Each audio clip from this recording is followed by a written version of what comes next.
আসসালামু আলাইকুম সবাইকে। খামারের ছোট একটি আপডেট আবারও দিই। আপডেটটি হচ্ছে গতকালকে রাত্রে প্রচণ্ড পরিমাণ বাতাস ছিল আর বৃষ্টি হওয়ার সম্ভাবনা ছিল অনেক বেশি। তো এখনও আকাশের অবস্থা খারাপ, বৃষ্টি হওয়ার সম্ভাবনা আছে। মানে কালকে রাত্রে যেই কাজ করে গেছি আমি এখানে, এই বৃষ্টি হওয়ার জন্য অবস্থা আমার একদম টাইট।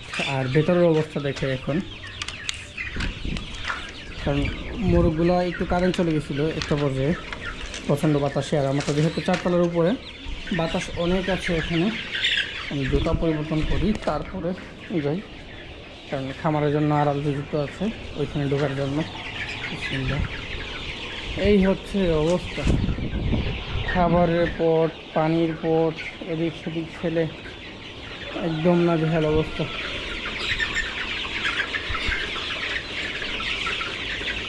এক একটা ভয়ে অবস্থা খুবই টাইট।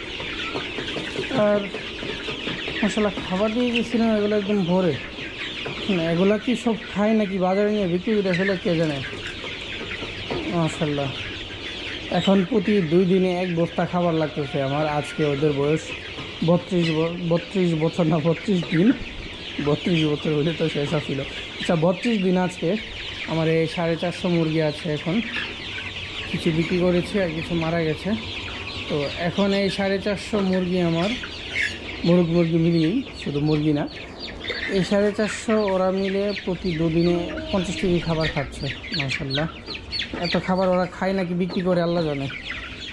এখন আমি যা খাওয়া যাচ্ছি, আমি তো আরেকটা আপডেট দিই, ওইটা হচ্ছে এক ভাইকে। তো যাই হোক, খাবার যত বেশি খাবে তত বেশি বড় হবে, আমার জন্য ভালো। সবাই দোয়া করবেন আমাদের জন্য। আসসালামু আলাইকুম, ভালো থাকবেন সবাই।